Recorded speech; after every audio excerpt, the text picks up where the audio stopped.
Hello folks, 21st Century Caveman here. Hope everybody's well, hope everybody's happy. So we're at one of my local branches of Wickes. I'm going to be checking out some timber today because I've got a fencing project coming up and you know, I need some posts, that sort of thing. I'm probably going to make my own fencing panels, but anyway, just thought I'd bring you along and just check out what's available and just to bring you with me. See you in a moment.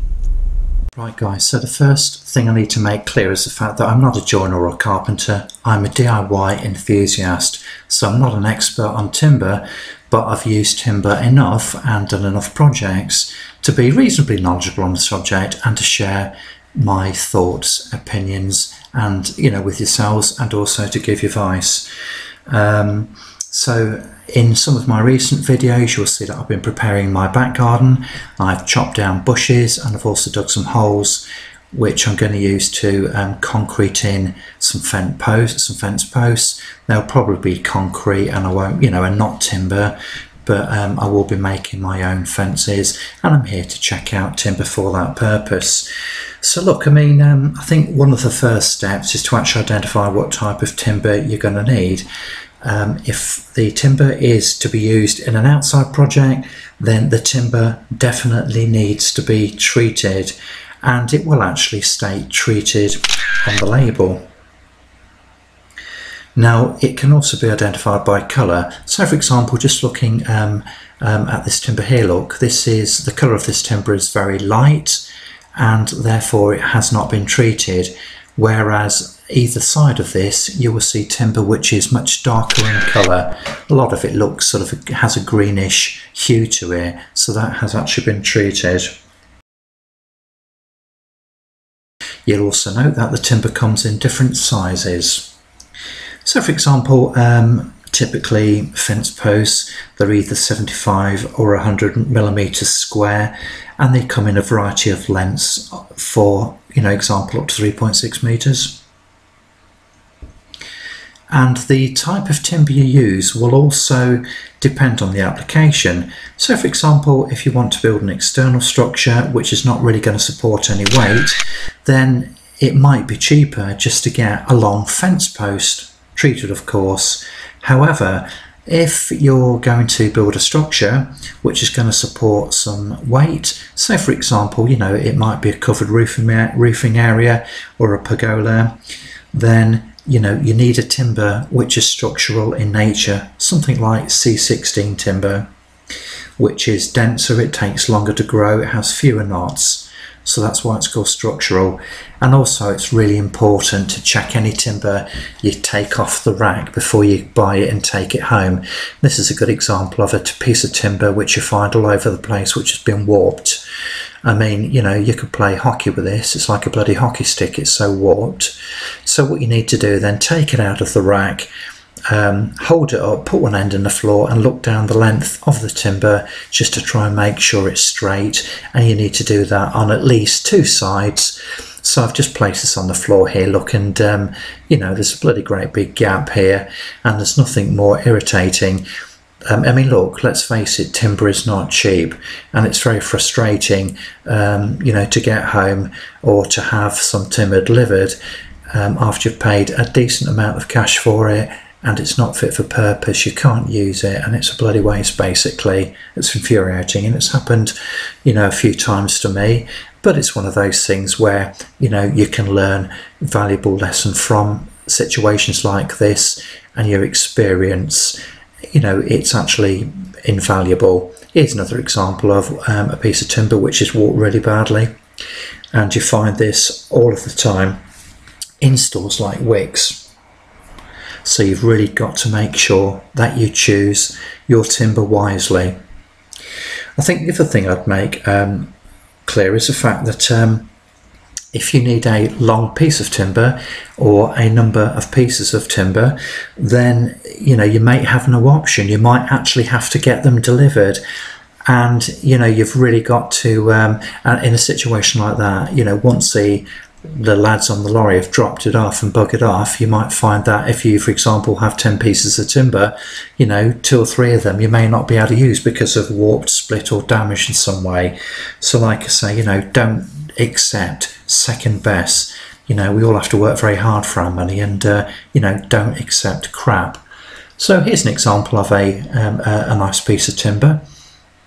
So that's nice and straight. So yeah, I'd buy that, no hesitation whatsoever.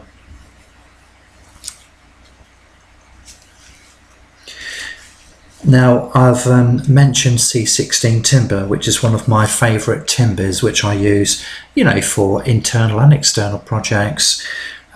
So this is, as I say, it's structural, it's very strong, it's brilliant for making external, it's brilliant for making structures, and also to use as a frame if you want to make a gate, for example.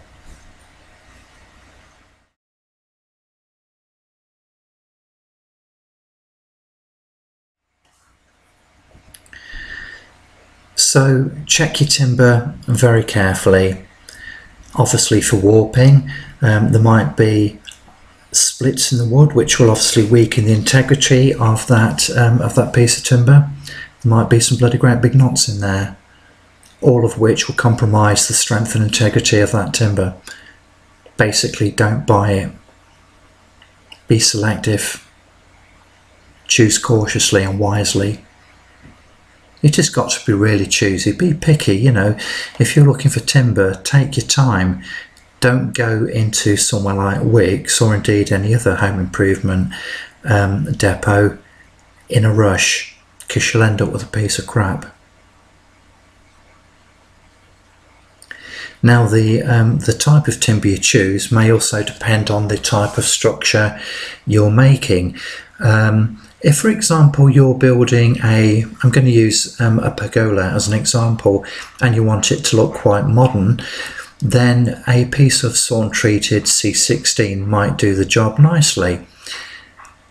Now, just as an aside actually, one of the reasons timber warps quite badly is because it's exposed to a wide range of temperatures within a short period of time. Here we can see a piece of timber which has clearly been outside and been soaked through by the rain. And then of course it goes inside a warehouse like this where it's very warm, and you know, a combination of the extreme changes in temperature, you know, the wet, the dry, etc. It's all basically, it's just an accident waiting to happen, isn't it? Which is why you've got to be so careful choosing timber.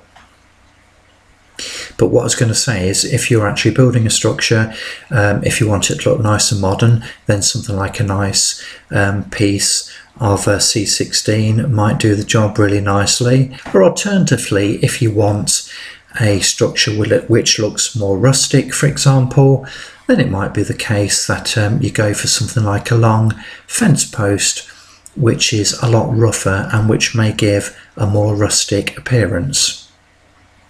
So it really does depend on the project which you're working on. And here's another tip for you. Most people work on the basis, and quite understandably so, that if you buy more than one piece of timber, you will generally get a discount. So if, for example, if you just pick up one piece of timber, you know, the price might be, I don't know, say we'll call it £5, but if you pick up a pack of 5, the price may be 20 quid. So basically you're making a saving, but don't always assume that's the case.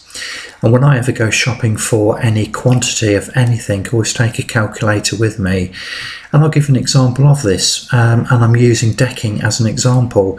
I was on the Wickes website the other day, and you know, this phenomenon, it's not just with Wickes, it can be applicable to other stores as well. But anyway, getting to the point.